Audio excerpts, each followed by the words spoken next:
नमस्कार। मैं डॉक्टर सतीश पावड़े। मैं आप आज से आषाढ़ का एक दिन जो है मोहन राकेश जी का कालजयी नाटक, उसी के बारे में आज बात करने आया हूँ। जैसा कि आप जानते हैं कि विगत कुछ दिनों से हम प्रयास कर रहे थे, लेकिन मौसम ख़राब होने के कारण शायद मैं डायरेक्ट फेसबुक लाइव के माध्यम से आप तक नहीं पहुँच पाया, बहुत कोशिश करने के बावजूद। तो फिर ये तय हुआ गीता जी और हमारा कि शायद एक अच्छा वीडियो बना के भेज दे तो जो मैं कहना चाहता हूँ आप तक पहुँचे।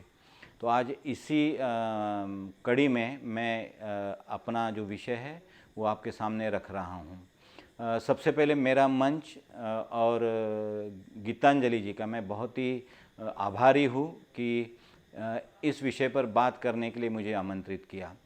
और असल में बात ये है कि ये विषय मेरा बहुत ही पसंदीदा विषय है।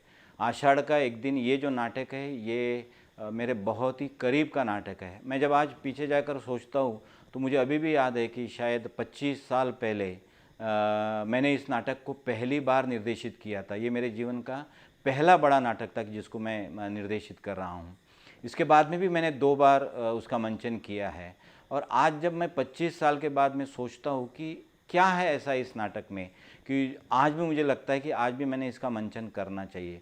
तो मूलतः तात्पर्य ये है कि ये नाटक अपने आप में ही एक कंप्लीट, एक संपूर्ण नाटक है और इसीलिए हम इसको कालजयी भी कहते हैं। इसकी प्रासंगिकता देखिए, 25 साल पहले भी मुझे वो प्रासंगिक लग रहा था, आज 25 साल बाद भी मुझे वो प्रासंगिक लग रहा है।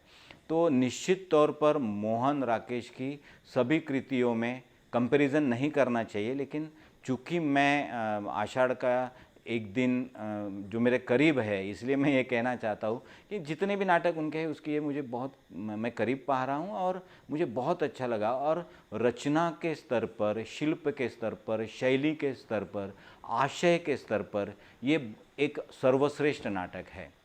अब इस तरीके का ये नाटक है, अगर आप ऊपर से देखेंगे तो बहुत ही सीधा साधा सपाट नाटक है, मतलब एक यथार्थवादी नाटक हम इसको कह सकते हैं।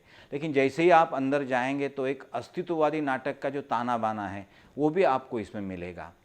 और हर किसी निर्देशक को ये एक चुनौती दे, इस तरीके का ये नाटक है। हर बार एक नया परिप्रेक्ष्य, हर बार एक नया पर्सपेक्टिव, हर बार उसकी नई नई परतें खुलती है। तो इस तरीके से ये नाटक जो है ये हर रंगकर्मी के लिए, हर निर्देशक के लिए और निश्चित तौर पर अभिनेताओं अभिनेत्री के लिए भी ये एक चुनौती भरा नाटक है। तो आमतौर पर देखिए कि ये नाटक मैं ये समझता हूँ कि कई सारे लोगों ने पढ़ा होगा, कई सारे लोगों ने इसे देखा भी होगा, क्योंकि देश भर में इसके मंचन होते हैं, आज भी हो रहे हैं। विगत 50 सालों से इसके मंचन अलग अलग जगह हो रहे हैं।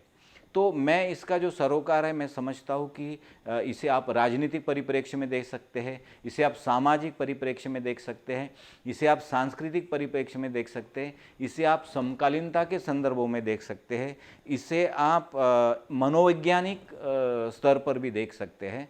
तो कुल मिलाकर आप देखेंगे कि एक अंतर विरोध का नाटक है, नाटक में कई अंतर विरोध है। तो इसी परिप्रेक्ष्य में एक बहुत ही इस तरीके का नाटक है कि आपको हर तरीके से वो, अगर आप पाठक हैं तो पढ़ने के बाद में शायद आप वो महसूस करेंगे, आप दर्शक हैं तो शायद हो सकता है कि उसका मंचन देखकर भी आप करेंगे।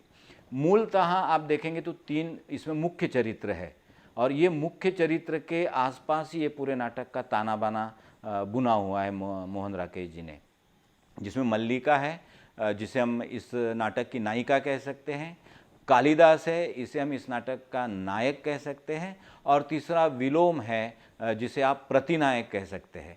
अगर हम किसी सिद्धांत की बात करें, पात्र संविधान की बात करें तो इस तरीके से। लेकिन जहाँ तक मैं सोचता हूँ तो आप कभी कभी तो जाके ऐसा लगता है कि इसका असली नायक तो विलोम ही है, क्योंकि जिस तरीके से विलोम को मोहन राकेश जी ने रखा है पूरे नाटक में, तो मुझे लगता है कि सबसे अच्छा कैरेक्टर वो है।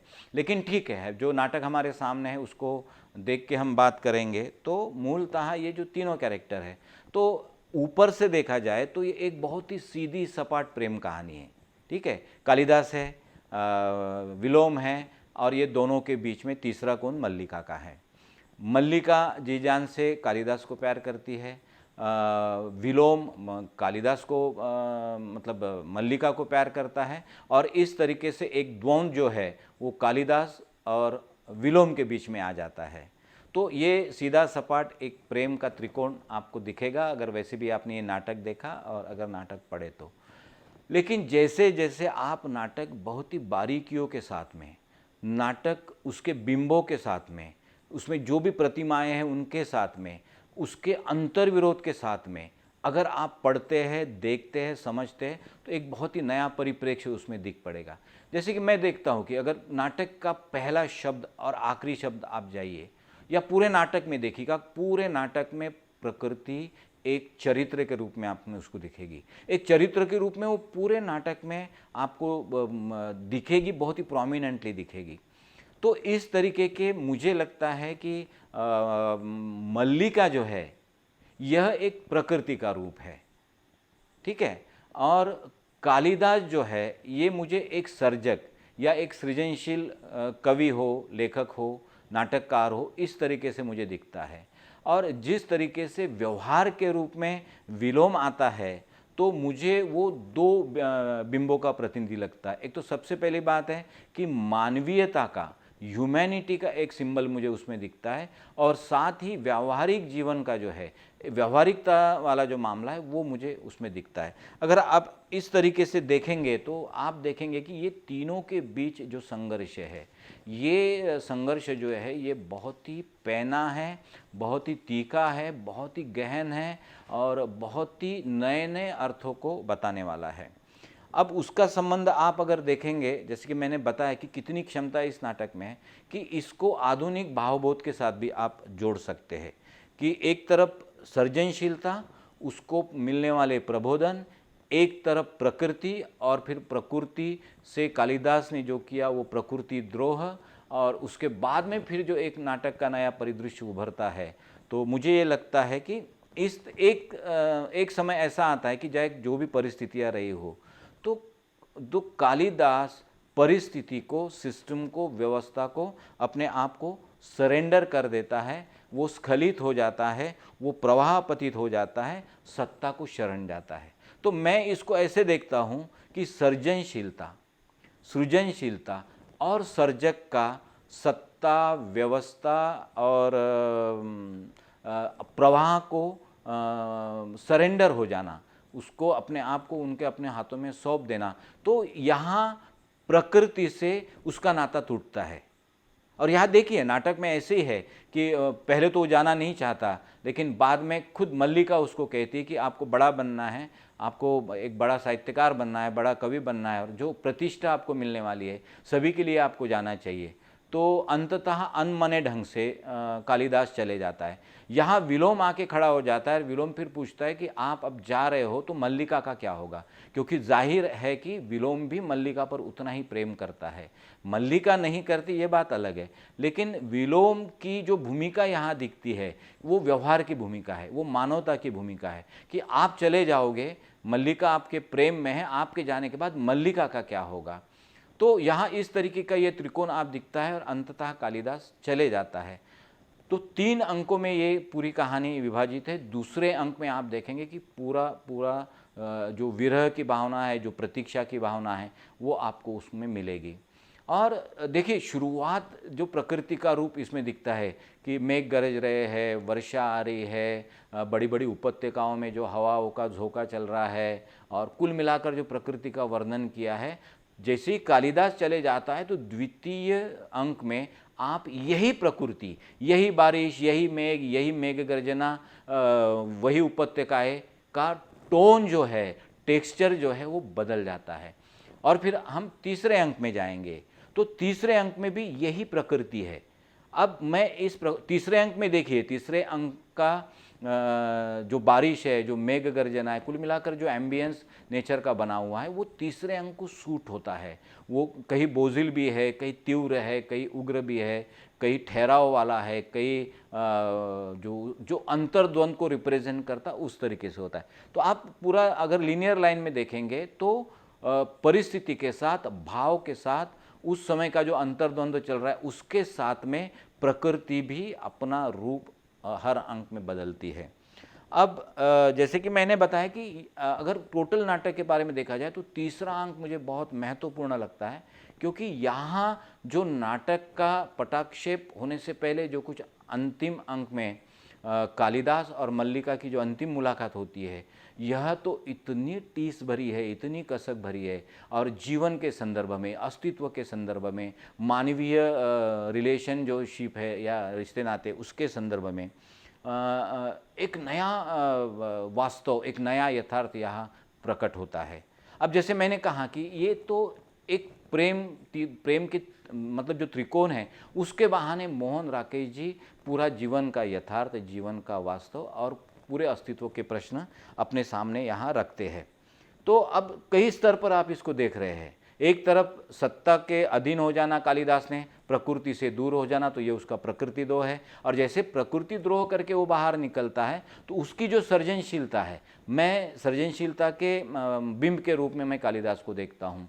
तो यहाँ कट जाता है अपने परिवेश से कालिदास, और उसका जो पतन है, उसका मानसिक और उसका कुल मिलाकर सृजनात्मक जो पतन है, वो वहाँ शुरू हो जाता है। तो ये सारे जो प्रतीक है, मैं ये समझता हूँ कि ये सारे बिंब जो है, ये अंतर्द्वंद को अधिक तीव्र बनाने वाले प्रतीक है। और फिर इस तरीके से देखेंगे तो मोहन राकेश क्या करते हैं, अंततः विलोम को लेकर, मल्लिका को लेकर, कालिदास को लेकर वो इन रिश्ते नातों की है ना एक तरीके से जांच पड़ताल करते हैं। अब देखिए, जब तक कालिदास मल्लिका के साथ में है तो वह ऊर्जावान है, वह सृजनशील है, लेकिन जैसे ही वह इस प्रकृति से दूर हो जाता है तो उसके पतन की जो प्रक्रिया है वो शुरू हो जाती है। तो मुझे लगता है कि इस व्यू को अगर आप समझेंगे तो आगे मैं जो कुछ कहने वाला है वो बड़ी आसानी से समझ में आ सकता है। अब यहाँ प्रकृति नायिका के रूप में मल्लिका आ गई है, सृजनशील तत्व के रूप में कालिदास दिखाई दे रहा है, व्यवहारिकता और मानवीयता के रूप में हम यहाँ विलोम को देख रहे हैं। तो इसके साथ में ये तीनों रिलेशनशिप जो है, ये मनोवैज्ञानिक स्तर पर हमें देखना होगा। हम ऊपरी तौर पर अगर देखते हैं तो मुझे नहीं लगता कि शायद हम वहाँ तक पहुँचे।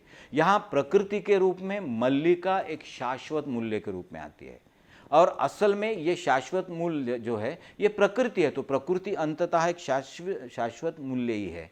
कालिदास को लेकर बात करेंगे तो ये एक प्रवाह पतित सर्जक है, और जब प्रकृति और सृजनशीलता के बात आती है और जब वो प्रवाह पतित हो जाता है तो यहाँ फिर नैतिकता और सृजनशीलता के प्रश्न सारे खड़े हो जाते हैं। और फिर यहाँ जो अंतिम और महत्वपूर्ण भूमिका है कि वो है विलोम की, और अंतम जो उसका है तो मानवीयता के स्तर पर और व्यावहारिकता के स्तर पर भी विलोम मुझे बहुत अच्छा कैरेक्टर लगता है, क्योंकि वो हमेशा मल्लिका को सुरक्षित रखना चाहता है, वो मल्लिका की केयर करता है, वो मल्लिका के बारे में सोचता है कि इसको कोई तकलीफ ना हो।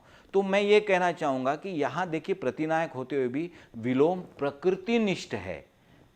यहाँ कालिदास प्रकृति द्रोह के रूप में हम उसको देखते हैं, और वही हम विलोम को प्रकृति निष्ठ के रूप में देखते हैं। तो एक नया दृश्य, एक नया परिदृश्य, एक नया परिव्यू जो है हमारे सामने यहाँ दिखता है। अब प्रकृति सर्जना मूलतः देखा जाए तो ये द्वैत संबंध है। हम आध्यात्मिक और स्पिरिचुअल भाषा में बोलते हैं कि एक रूप होना, तो असल में कालिदास और मल्लिका ये द्वैत संबंध का प्रतीक है। और इसीलिए ये एक मूलभूत सूत्र भी है, ये जीवन का, ये अपने आयुष्य का ये मूलभूत सूत्र है। लेकिन जैसे ही ये सूत्र भंग हो जाता है तो यहाँ जो कालिदास का काल का दास हो जाना है, या कालिदास का जो पतन है वो शुरू हो जाता है। और कुल मिलाकर जो प्रकृति है, तो प्रकृति का प्रदूषित हो जाना, इस तरीके से मैं ये परिदृश्य को मैं देखता हूँ। और जैसे कि मैंने अभी कहा कि अंत में देखिए आप कि प्रकृति द्रोह कालिदास ने किया तो उसको, उसकी शिक्षा भी उसको मिलती है, क्योंकि वो ऐसे अंतर्द्वंद से गुजरता है कि बाद में पछताता है कि मैंने नहीं जाना था छोड़ के, और अगर चले भी गया तो मैंने तुरंत वापस आ जाना चाहिए था। और अंत में देखिए कि भले ही वो कालिदास का घर न हो, अपने प्रियतम का घर न हो, अपने प्यार का घर न हो, लेकिन एक घर मल्लिका के पास में है। जो विलोम जो है उसका भी अपना घर है, लेकिन अंत में कालिदास के पास कोई घर नहीं होता है और वो दिशाहीन अंत में भटकते रहता है।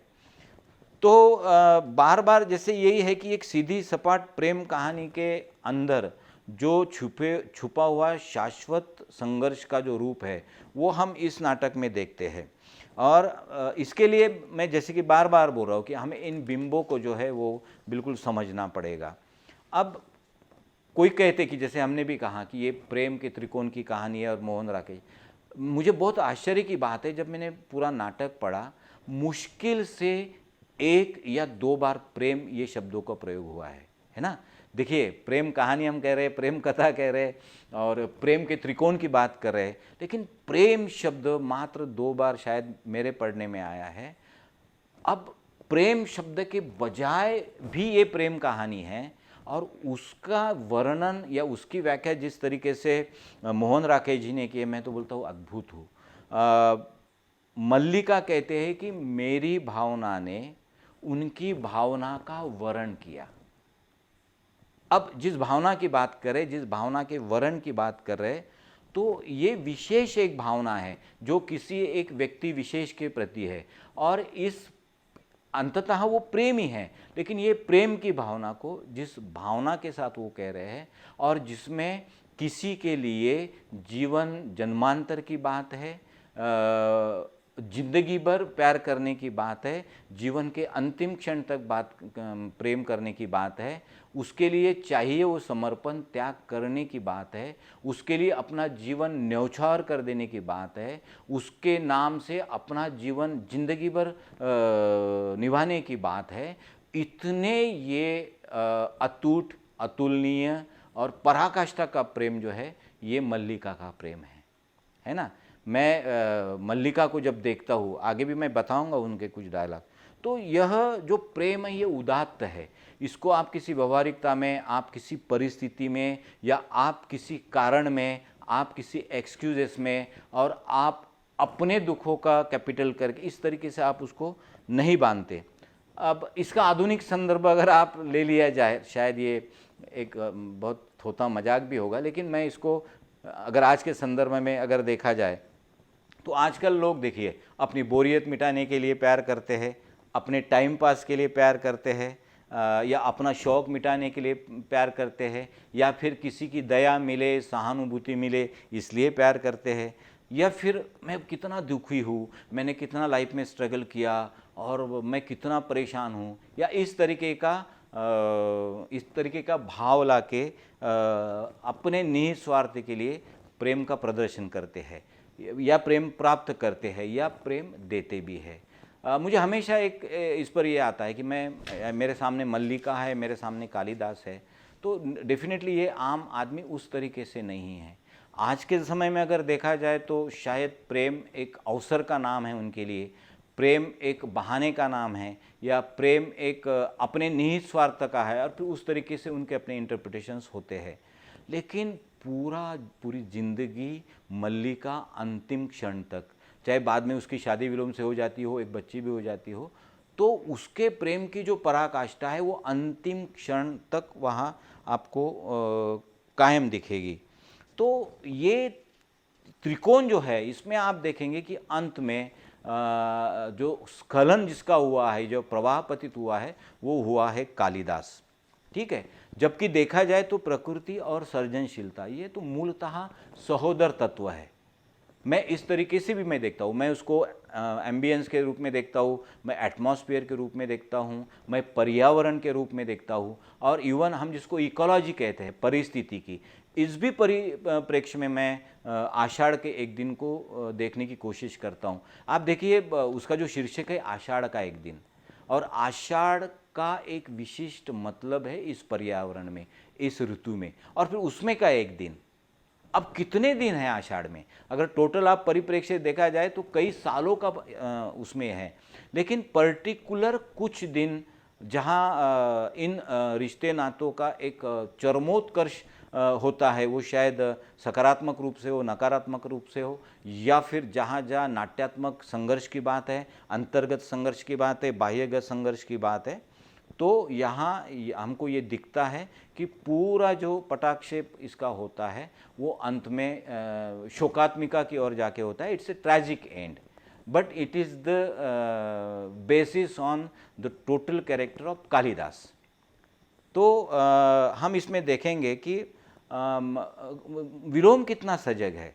वो हमेशा चाहता है कि किसी भी तरीके की तकलीफ मल्लिका को ना हो, और वो हमेशा इस तरीके से देखता है कि अगर कोई स्वप्न भी मल्लिका का है तो वो पूरा हो जाए। अब इस हिसाब से यहाँ उदात्त मल्लिका है, वह कालिदास की प्रेरणा है और कालिदास की मतलब की सर्जना की प्रकृति है। और यहाँ विलोम प्रतिनायक में, लेकिन वो हमेशा मल्लिका के सामने अपनी सीमाएं जानता है और अंतिम क्षण तक वो अपनी सीमाओं में ही ये मतलब अपनी सीमाओं में ही रहता है। तो विलोम का ये जो कैरेक्टर है वो अपनी जैसी सीमाएं जानता है, इसीलिए वो अपनी सीमाओं में ही रहता है।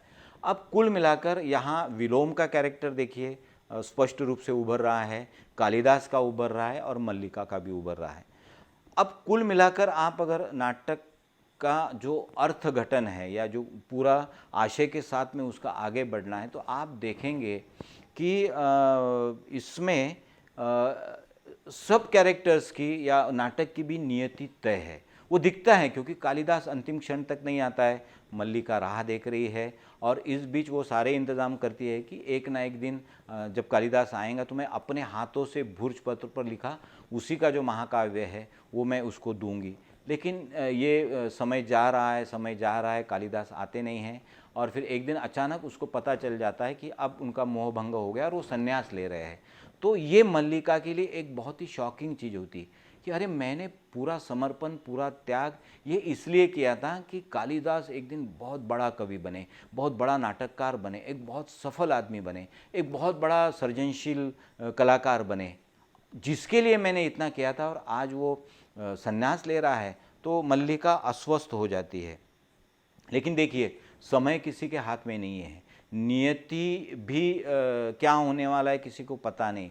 लेकिन इस तरीके के जो सूचन है, जो संकेत है, वो धीरे धीरे इस नाटक में हमको मिल रहे हैं। और जिस मोमेंट में कालिदास मल्लिका को छोड़ के चले जाता है तो वहाँ देखेंगे आप कि घोड़ों की हिनहिनाहट और घोड़ों की टाप आती है। तो मुझे लगता है कि पूरा प्रकृति का जो सिम्फनी नाटक में चल रहा है उसको सबसे पहले भंग करने वाला जो है ये घोड़ों की टिप्पणी है, ये घोड़ों का जो आवाज़ है, जो टापों की आवाज़ है। तो यहाँ से उस तरीके से नियति का अपना खेल शुरू हो जाता है।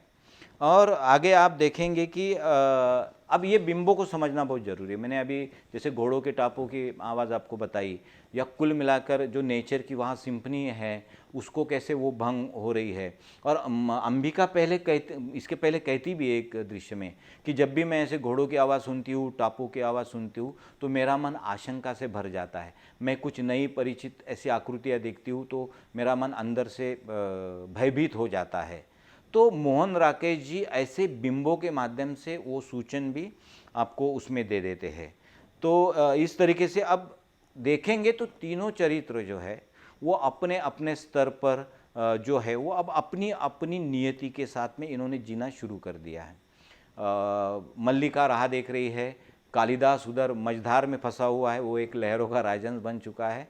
और विलोम तटस्थ होते हुए भी जो अपनी प्रकृति निष्ठा है उसके द्वारा जो उसको कवच देना है, जबकि विलोम को मालूम है कि जो प्यार कालिदास के प्रति मल्लिका के मन में वो शायद कभी उसको मिल नहीं सकता। तो वो जो प्यार है वो मिल नहीं सकता, ये विलोम को मालूम है। इसके बावजूद अपनी निष्ठा के खातर वो सतत रूप से मल्लिका के पीछे है, मल्लिका के साथ में है। और जिस भावना की वो बात करे, अभी देखा जाए तो जैसे मल्लिका कहते हैं कि मैंने उस भावना से वर्ण किया, तो विलोम ने भी उसी भावना से वर्ण किया है और इसीलिए विलोम अंत तक मल्लिका के साथ में है भी। मैं यहाँ आपको वो मल्लिका का जो संवाद है जो मुझे काफ़ी पसंद है वो मैं आपको पढ़ के बताना चाहता हूँ, शायद और बातें मेरी स्पष्ट हो जाए। मल्लिका कहती है, मैंने भावना में एक भावना का वर्ण किया है, मेरे लिए वह संबंध और सब संबंधों से बड़ा है। मैं वास्तव में अपनी भावना से प्रेम करती हूँ, जो पवित्र है, जो कोमल है और जो अनश्वर है। तो पवित्र है, कोमल है, तो ये तो ठीक है, फिर भी सामान्य बात है। लेकिन उसके बाद में अनश्वर शब्द जो उसने यूज़ किया है या प्रयोग में लाया है, मुझे लगता है कि ये चिरकाल वेदना की वेदी है, ये चिरकाल वेदना का एक सिंबल है, या ये चिरकाल असफल प्रेम का, असफल भावनाओं का ये एक प्रतीक है जो अंत तक साथ में है और अंत तक वो इस पर उभर के आ जाता है।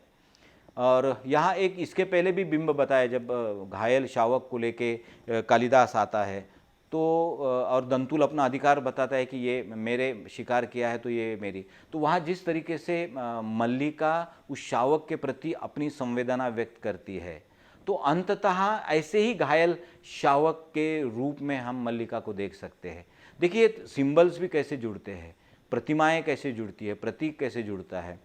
और इसके पहले अंबिका भी एक प्रश्न पूछती है मल्लिका को, जब कालिदास और मल्लिका साथ में और वो जाने की बात करते हैं, तो वो कहते हैं कि अगर मल्लिका तुम ये कह रहे हो कि मैं उनसे इतना प्रेम करती हूँ कि उसके बगैर हमारा अस्तित्व नहीं है, और असल में कालिदास उस समय में जो था तो वो आपको कुछ नहीं दे सकता, इसके बावजूद आप चाहती हो कि आप कालिदास के साथ में रहे, तो ये तुम्हारी छलना है और ये आत्म प्रवंचना है। तो क्या केवल भावनाओं के बल पर जीवन जिया जा सकता है? तो ये एक व्यवहारिक प्रश्न अंबिका भी पूछती है मल्लिका को। तो इस तरीके से आप देखेंगे कि हमेशा सृजनशीलता, प्रकृति, व्यवहार, मानवीयता, उसके अंतर संघर्ष, उनमें के जो एक नियति का जो अपना घेरा है वो, ये सारे प्रश्न उसमें आते हैं। अब देखिए कि यहाँ अंततः कालिदास के मन में मल्लिका अक्षुण्य है, ठीक है। मल्लिका के मन में भी जो कालिदास है वो अक्षुण्य है, और विलोम के मन में भी मल्लिका अक्षुण्य है। अब देखा जाए तो तीनों के मन में एक दूसरे जो है अक्षुण्य है, पर असल में देखा जाए तो तीनों एक दूसरे के पास नहीं है। कालिदास मल्लिका के पास नहीं है, मल्लिका कालिदास के पास नहीं है, विलोम के पास फिजिकली मल्लिका है, पर भावना के स्तर पर, मन के स्तर पर, प्रेम के स्तर पर विलोम के पास मल्लिका नहीं है, ठीक है। अब शरीर के रूप से तो विलोम के पास में है, लेकिन अब ये देखिए सारा होकर भी कुछ नहीं है और कुछ नहीं होकर भी बहुत सारा है। तो यहाँ जो अंतिम स्वर, यहाँ जो आप देखेंगे कि जो रिश्ते नाते का जो अंतिम स्वर यहाँ उभरता है वो एक बड़ा महाशून्य लेके आता है ना। वो जो रिक्तता, वो खालीपन, वो एक महाशून्य की बात जो है ये तीनों कैरेक्टर में है। केवल विलोम जो है ये बता नहीं पाता है, क्योंकि उसने अपनी प्रकृति निष्ठा इस तरीके से केयर टेकर के रूप में एक्सेप्ट कर ली है, और वो शायद इसी को मानता है कि मैं अगर मल्लिका की देखभाल करूं, मल्लिका को सुरक्षित रखूं, उसको सुखी रखूं, उसको आनंदी रखूं, तो फिर सारी शायद ये बातें उसको मिल जाएगी। अब पूरा नाटक में आप देखेंगे तो एक बहुत बड़ा अवकाश है, एक बहुत बड़ा अंतराल है, और इस अंतराल के साथ एक काल है, एक समय है। मतलब टाइम एंड स्पेस का इतना नितांत सुंदर, नितांत परफेक्ट उपयोग जो है मोहन राकेश ने किया। और आप देखेंगे, अगर मंचन अगर आप देखते हैं तो एक पूरा दूसरे अंक, तीसरे अंक में पूरा एक खालीपन, एक रिक्तता, एक मटमैलापन, एक अजीब सा क्या कहेंगे, एकांतवाद जैसा, एक उदासी, इस तरीके से पूरे नाटक में आपको यहाँ दिखती है। और इसी के साथ में आप देखेंगे, अगर संवेदनशील लोग अगर आप हैं, आप दर्शक है, पाठक है, तो ये संबंधों को लेके, रिलेशन को लेके एक टीस, एक अंतर्वेदना पाठक भी महसूस कर सकता है, दर्शक भी महसूस कर सकता है। और देखा जाए तो ये मल्लिका के स्तर पर भी हो रहा है। तो यहाँ रस की, यहाँ भावनाओं का जो सार्वत्रिकरण होना है वो भी यहाँ होता है। मुझे अंतिम जो संवाद है कालिदास के, वो मुझे बहुत अच्छे लगते हैं, मैं बताऊंगा। अब जब कालिदास वापस आता है तो असल में वो अपना सब कुछ खो चुका है। मतलब जो एक सिंफनी उसको चाहिए, जो शांति चाहिए, वो पूरा अपना खो चुका है। हताश, हारा, सारा लुटा के इस तरीके से कालिदास आया है। तो जब आप देखेंगे, तीनों चरित्रों को देखेंगे, उनकी स्थिति देखेंगे, तो आपको ये इस तरीके से लगेगा कि ये तीनों चरित्र अपने अपने स्तर पर खालीपन, रिक्तता, बहुत ही एकांत लेके चल रहे हैं। और इस तरीके से देखेंगे कि वो पूरा अवकाश और समय जो है ये पूरा रिक्तता से भर जाता है, पूरा खालीपन से भर जाता है, और एक शून्य की अनुभूति यहाँ होती है। जैसे कि भगवान बुद्ध ने भी अपने शून्य की परिकल्पना की है या शून्यवाद की परिकल्पना की है। आप अगर हिंदू मैथोलॉजी में जाएंगे, आदि शंकराचार्य के पास जाएंगे, तो उन्होंने भी ब्रह्मम सत्यम जगन मिथ्या की बात कही है। तो एक मोमेंट ऐसा आता है कि यहाँ एक बड़ा शून्य है, जीवन निरर्थक है, जीवन में कोई अर्थ नहीं बचा है, इस तरीके का एक बड़ा शून्य, एक बड़ी एब्सर्डिटी भी हम उसको कह सकते हैं, तो वहाँ निर्माण हो जाता है। तो यहाँ हम इस नाटक को अस्तित्ववाद के साथ जोड़ सकते हैं, क्योंकि अब ये तीनों चरित्रों के जो प्रश्न हैं ये उनके अस्तित्व के प्रश्न हैं, ये उनके होने के प्रश्न हैं, और ये उनके नहीं होने के भी प्रश्न हैं। और अस्तित्ववादी नाटक के रूप में तो इस नाटक को माना ही जाता है। शायद मोहन राकेश जी ने ये कभी नहीं कहा कि मैं अस्तित्ववादी नाटक लिख रहा हूँ, बट जिस तरीके का व्यू, जिस तरीके की रचना, जिस तरीके की शैली, शिल्प, कुल मिलाकर जो है, तो इसे एक अस्तित्ववादी नाटक हम कह सकते हैं। और अस्तित्ववाद ने ये पर्टिकुलर एक पोज की, एक सिचुएशन की जो वर्णन करता है, मतलब अस्तित्ववादी दृष्टिकोण से अगर हमको बताना है तो एक लाइन में उसका वर्णन हम कर सकते हैं कि बीइंग इन नथिंगनेस, है ना, कुछ नहीं होने में होना, नथिंगनेस में बीइंग, मतलब कि नथिंगनेस में होना, और आगे जाके उसी का दूसरा रूप जो है कि एंड नथिंगनेस इन बीइंग। मुझे ये इस नाटक में सबसे महत्वपूर्ण लगता है कि being in nothingness and nothingness in being, या निरर्थकता को अर्थ मिल रहा है और यह अर्थ भी निरर्थक हो रहे। तो ये इस तरीके का जो व्यू है, जो पर्सपेक्टिव है, जो अस्तित्ववाद का बेस है, तो उसका पूरा पूरा प्रत्यय हम इस नाटक में यहाँ देख सकते। अच्छा, ये देखिए कि अस्तित्ववाद भी कहता है कि जब ऐसी स्थिति में है तो उनके पास चॉइस नहीं होता है, और यहाँ भी आज स्थिति ऐसी है कि जो भी चरित्र यहाँ है उनके पास अब परिस्थिति को सामना करने के बजाय, या परिस्थिति के साथ बहने के बजाय, या समय की ताल पर और काल के भाल पर अपने आप को सौंप देने के अलावा कोई दूसरा चॉइस नहीं है। अब चॉइस नहीं है, लेकिन अवकाश कायम है, समय कायम है, और ये खाली अवकाश, ये बीत चुका समय जो हमारे हाथ में नहीं है, और यही इस प्रेम की अंतिम परिणति है जो कालिदास, विलोम और मल्लिका के त्रिकोण में ये घूमती है। अब अंततः अगर हमने ये पूछा जाए कि अंततः प्रेम देता क्या है, तो प्रेम क्या देता है, तो असल में आप देखिए कि प्रेम आपको अवकाश देता है, आपको अंतराल देता है, आपको खालीपन देता है, आपको एकांत देता है, आपको दुख देता है, आपको दर्द देता है, आपको परेशानी देता है। इसके बावजूद आपका प्रेम अगर कायम है, इसके बावजूद आप अपने प्रेम पर, आप अपनी कमिटमेंट पर, आप अपनी उन भावनाओं पर कायम हैं, तो फिर प्रेम प्रेम है, अन्यथा वो प्रेम नहीं है। और यहाँ आप देखेंगे कि कालिदास का वो प्रेम कायम है, मल्लिका का वो प्रेम कायम है, विलोम का भी वो प्रेम कायम है। तो यह प्रेम की परिणति जो है वो आप being in nothingness and nothingness एक बीइंग के रूप में देख सकते हैं।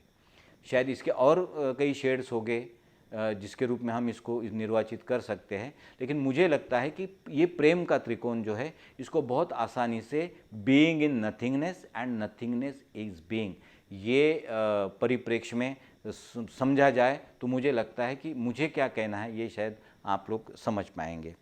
और जिस तरीके से मतलब अंतिम अंग जो है ये तो मतलब पराकाष्ठा है मोहन राकेश जी के रचना शैली का, उनकी सर्जनशीलता, और बहुत ही एक ठहराव के साथ में ये अंक होता है, बशर्ते कि पीछे बिजली चल रही है, बारिश आ रही है, ज़ोर ज़ोर से हवाएं चल रही है, और इस तरीके का एक प्रकृति का रौद्र रूप भी थोड़ा बहुत हमको दिख पड़ता है। और इसके बीच में फिर कालिदास और मल्लिका अंतिम रूप से मिलते हैं, और अंतिम रूप से लेकिन उस अपूर्णता को लेकर, उस अधूरेपन को लेकर, उस टीस को लेकर, उस कसक को लेकर, उस दुख को लेकर। और यहाँ अगर संवेदनशील दर्शक है तो वो स्तब्ध हो जाता है, क्योंकि बैकग्राउंड में जो प्रकृति का अपना एक अलग रूप दिखाई दे रहा है, समय का अपना एक अलग रूप दिखाई दे रहा है, अवकाश का अपना एक अलग रूप दिखाई दे रहा है, और उसके परिप्रेक्ष्य में, उसके पटल पर, उसके रूबरू आप कालिदास को और मल्लिका को खड़ा पाते हैं।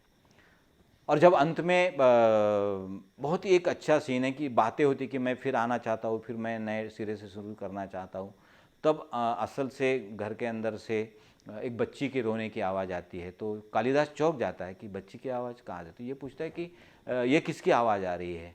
तो एक क्षण मल्लिका रुकती है, उसकी आंखों में आंख डालती है और फिर कहते हैं कि हाँ, ये मेरा वर्तमान है।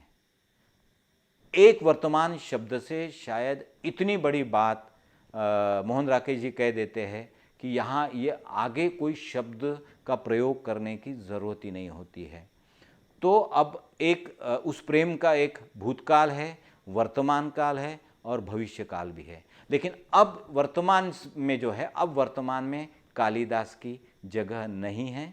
वर्तमान में अब कालिदास खत्म हो चुका है। अब कालिदास वहाँ उस परिप्रेक्ष्य में, उस दृश्य में नहीं है, फिजिकली रूप से भी नहीं है, भले ही वो मन के रूप में है। और यहाँ जो पीड़ा है कि अंत तक मैं मल्लिका को नहीं पा रहा हूँ मन से, ये विलोम का दुख है। अंत तक कालिदास नहीं मिल पा रहा है, मल्लिका का दुख है। और अंत तक मैं जब आया हूँ फिर से वापस मल्लिका के साथ रहने के लिए, तो अब मल्लिका मेरे साथ नहीं है। तो ये देखेंगे कि एक दुख की परिसीमा यहाँ हमें दिखाई देती है। और इसीलिए बुद्ध ने जो कहा है, बुद्ध ने जो कहा है कि दुख अटल है, दुख अनिवार्य है, लेकिन उसी के साथ में पीड़ा जो है यह वैकल्पिक हो सकती है या वैकल्पिक है। लेकिन अब तो इनके सामने दुख तो अनिवार्य के रूप में है, बट पीड़ा भी अनिवार्य के रूप में इन तीनों चरित्र के सामने है। और मुझे लगता है कि यह विकल्प जो है वो अंततः अपनी निर्णय क्षमता से, क्योंकि अस्तित्ववाद कहता है कि जब आप कोई निर्णय लेते हो तो उसकी सारी जिम्मेदारी आपकी होती है। यहाँ जो सारी विडंबना जो होती है वो हम कालिदास की विडंबना यहाँ ज़्यादा देखते हैं। कुछ संवाद मैं आपके सामने यहाँ पढ़कर बताना चाहूँगा ताकि वो जो पूरा अर्थ है आप तक पहुँच सके। वापस जब कालिदास आता है तो वो कहता है कि अब सत्ता और प्रभुता का मोह टूट गया है, मैं मातृगुप्त के कलेवर से मुक्त हुआ हूं ताकि फिर कालिदास के रूप में मैं जी सकूं। मुझे वही सूत्र यहां खींचता रहा कि मैं फिर से कालिदास के रूप में आऊं। लेकिन जब मैं यहां आया तो मैंने देखा कि सारे सूत्र टूटकर बिखर चुके थे। उसके आगे एक था, जब मल्लिका उसको पूछती है कि तुम बीच में क्यों नहीं आए, मुझे पता चला था कि इस क्षेत्र में तुम आए और आए नहीं थे। तो फिर कालिदास कहता है कि मुझे भय था तुम्हारी आंखें मेरे अस्थिर मन को और अस्थिर कर देगी, लेकिन मैं तुम्हारे संबंध में निश्चित था कि एक काल ऐसा आएगा जब मैं तुमसे सब कहूं, विश्वास दिला सकूं, लेकिन आज सब व्यर्थ है, सारे सूत्र अभी टूट गए हैं। मुझे वर्षों से पहले ही तुम्हारी ओर आ जाना चाहिए था मल्लिका। तो आप देख रहे हैं कि कालिदास किस तरीके से अपनी गलती पर पछता रहा है। और यहाँ विलोम बड़ा एक जबरदस्त उसको उत्तर देता है कि कालिदास को कहता है विलोम कि तुम क्या समझते हो, तुमसे बाहर जीवन की गति ही नहीं, तुम नहीं तो कोई नहीं। परंतु समय निर्दय नहीं है कालिदास, वह औरों को भी सत्ता देता है, औरों को भी अवसर देता है। क्या तुम्हें उससे वितृष्णा हो रही है? तो कालिदास को ये एक बहुत ही करारा जवाब यहाँ विलोम देता है। और जो सृजनशीलता की एक सत्ता होती है, जो सृजनशीलता का जो अपना एक रुतबा होता है, वहाँ भी विलोम उसका खंडन करता है। और आपने तो देखा ही है कि मल्लिका किस कदर कालिदास को टूट कर प्यार करती है, अपना भावना से वर्ण करती है। उसकी सारी सफलता में वो अपनी सफलता देखती है। और फिर किस तरीके से जब कालिदास आता है तो और जो एक यहाँ अंतर्द्वंद्व अंतर संघर्ष की बात होती है, अंत में मुझे लगता है कि पूरा नाटक शायद अब 2 वाक्यों में सिमट जाए और मैं उसका अंत में आपको बता दूं कि मैं कैसे उसको देखता हूँ। मैंने पहले कहा कि समय सबसे बलवान है। यहाँ समय प्रकृति के साथ में है, या समय सृजनशीलता के साथ में है, या समय मानवीयता के साथ में है, यहाँ समय व्यवहार के भी साथ में है। लेकिन जिस दिन कालिदास प्रकृति से द्रोह कर देता है तो सारे सूत्र बिखर जाते हैं। और जब अंत में आता है कालिदास, तो कालिदास कहता है कि मल्लिका, मैं आज अथ से आरंभ करना चाहता हूं। यह संभव था, इच्छा के साथ समय का द्वंद्व था, लेकिन समय अधिक शक्तिशाली निकला। मल्लिका समय किसी की प्रतीक्षा नहीं करता। और आप देखेंगे कि अंत में समय ने किसी की प्रतीक्षा नहीं की है। न कालिदास मल्लिका को मिल पाया, न मल्लिका कालिदास की हो सकी, और न यहाँ मन से, भावना के वरण से मल्लिका विलोम की हो सकी। तो आप देखेंगे कि फिर वही बात है कि समय के, मैं हमेशा कहता हूँ कि काल के भाल पर और समय के ताल पर, तो यहाँ सारी विवश है। और सारी व्यवस्थाओं के बीच में अंत में मेघ गर्जना के साथ, बरसती हुई बारिश के साथ, और ऐसे एक आषाढ़ के उस एक अंतिम दिन में इस नाटक का भी पटाक्षेप हो जाता है। तो मैं कोशिश कर रहा हूं कि प्रकृति, सर्जना, व्यवहार और मानवीयता के स्तर पर यह नाटक किस तरीके से बिंबों से गुजर कर अपना एक जो अंतिम संदेश है या अंतिम उसको जो कुछ कहना है वो कर देता है। देखिए, मैं जब भी नाटक पढ़ता हूँ, देखता हूँ, तो मैं मल्लिका के लिए ज़्यादा प्रभावित हूँ। मैं मल्लिका का जो चरित्र है वो मुझे बहुत दुख और टिस और कसक देता है कि वह तो अंतिम क्षण तक उसने जो वादा किया, उसने जो शब्द दिया कि मैं अंत तक तुम्हारी हूँ, अंत तक मैं तुम्हारी रहूंगी। लेकिन यहाँ सारी बात आकर कालिदास पे रुक जाती है कि वही प्रेम भावना कालिदास के मन में है, लेकिन कालिदास आत्मवंचना करता है, मल्लिका के प्रति उसकी वर्जना है या उसके प्रति वंचना है। और अंततः आप देखेंगे कि पूरा एक बिखराव, हम जिसको उत्तराधुनिकता का बिखराव कहते हैं अंत में, तो पूरा भावनाओं का, प्रेम का सारा विखंडन हो चुका है, सारा बिखर चुका है सारा। और समय, काल अपना एक शक्तिशाली रूप लेके यहाँ खड़ा होता है। अंत में आप देखेंगे कि केवल दरवाजे से उसकी लौटती हुई आवाज़ है, तेज बारिश है, मेघों की गर्जना हो रही है, बिजली कौंध रही है, और एक समय का रौद्र रूप हम यहाँ देखते हैं। तो मुझे लगता है कि शायद प्रकृति द्रोह का जो इतनी बड़ी शिक्षा कालिदास को दी गई है, तो मेरे लगता है कि ये नाटक समय और काल का, अपनी शक्ति का, अपने रुतबे का ये नाटक है। और इसी के साथ जब आप नाटक खत्म होता है तो एक गहरी टीस, गहरी कसक उसके साथ में हम लोगों की जुड़ती है, पाठक की जुड़ती है, दर्शकों से जुड़ती है। यहाँ एक ही बात है, देखिए, जो वादा करती है जन्मांतर के प्रेम का, तो वो अंत तक मल्लिका निभाती है, वो अपने शब्द पर कायम है। लेकिन जन्मांतर के प्रेम की बात करते हुए भी यहाँ कालिदास नहीं है, वो काल का दास बन गया है। अब ये वाया परिप्रेक्ष्य में भी ले सकते हैं कि मल्लिका के जगह कालिदास है, कालिदास की जगह मल्लिका है। तो यहाँ उल्टा भी आधुनिक परिप्रेक्ष्य में हम देख सकते कि शायद कालिदास कायम है, मल्लिका बदल चुकी है। हो सकता है कि यही परिप्रेक्ष्य जन्मांतर की बात करने वाली जो मल्लिका है वो भी कहे, वो भी अपने वचन से, अपने जन्मांतर के प्रेम से शायद हो जाए। तो ये प्रकृति है, ये प्रकृति ये किसी में भी हो सकती है।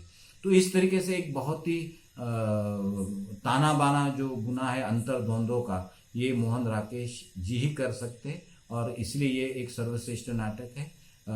मुझे बहुत खुशी है कि मैं इस बात पर अपनी कुछ विचार रख पाया हूँ।